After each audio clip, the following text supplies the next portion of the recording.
We've all heard the saying, pain and tears purify the soul.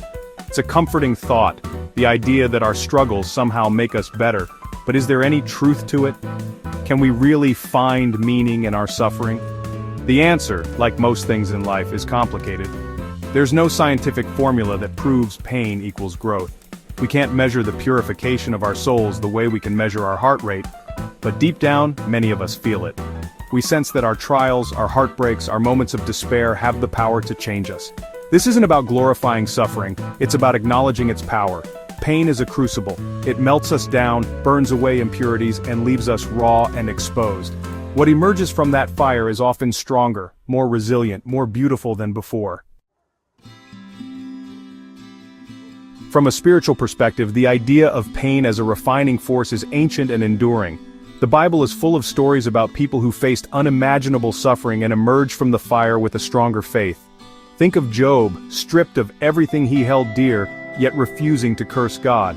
Consider Jesus, enduring the agony of the cross for the sake of humanity.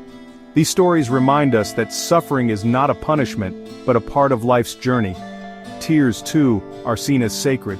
Psalm 56 verse 8 says, "You keep track of all my sorrows. You have collected all my tears in your bottle. You have recorded each one in your book." This imagery speaks to the profound value God places on our pain. He sees it, He acknowledges it, and He uses it to draw us closer to Him. Suffering can also foster compassion and empathy. When we've walked through the fire ourselves, we can better understand the pain of others. We become more patient, more forgiving, more willing to extend grace. In this way, our own wounds can become a source of healing for others. Beyond the spiritual realm, there are also emotional and psychological benefits to embracing our pain. Crying, for instance, is not a sign of weakness, but a natural and healthy response to stress. Tears release hormones that have calming effects on the body and mind. They help us process difficult emotions and regulate our mood. Moreover, facing our pain head-on allows us to learn from it. We can begin to identify the root causes of our suffering and develop healthier coping mechanisms. This process of self-discovery can lead to greater self-awareness, emotional intelligence, and resilience. We learn that we are stronger than we thought and capable of overcoming adversity. This is not to say that pain is easy, or that we should seek it out. It's simply an acknowledgement that pain is an inevitable part of the human experience, and that it has the potential to teach us valuable lessons about ourselves and the world around us. Finally, there's a poetic beauty in the idea of pain and tears purifying the soul. It speaks to our innate desire for transformation, for meaning-making in the midst of chaos. When we experience great loss or heartbreak, it often forces us to reevaluate our priorities.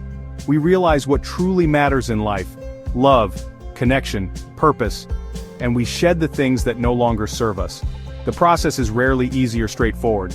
There will be setbacks, moments of doubt, and times when we feel like giving up. But like the alchemist who transforms base metals into gold, we too can emerge from the crucible of suffering stronger, wiser, and more compassionate. It's important to remember that pain doesn't automatically lead to growth. Without conscious effort, support, and healing, it can also lead to bitterness, resentment, and despair. The key is to approach our pain with courage, compassion, and a willingness to learn from it. Only then can we truly turn our darkness into light and allow our tears to water the seeds of our soul's growth.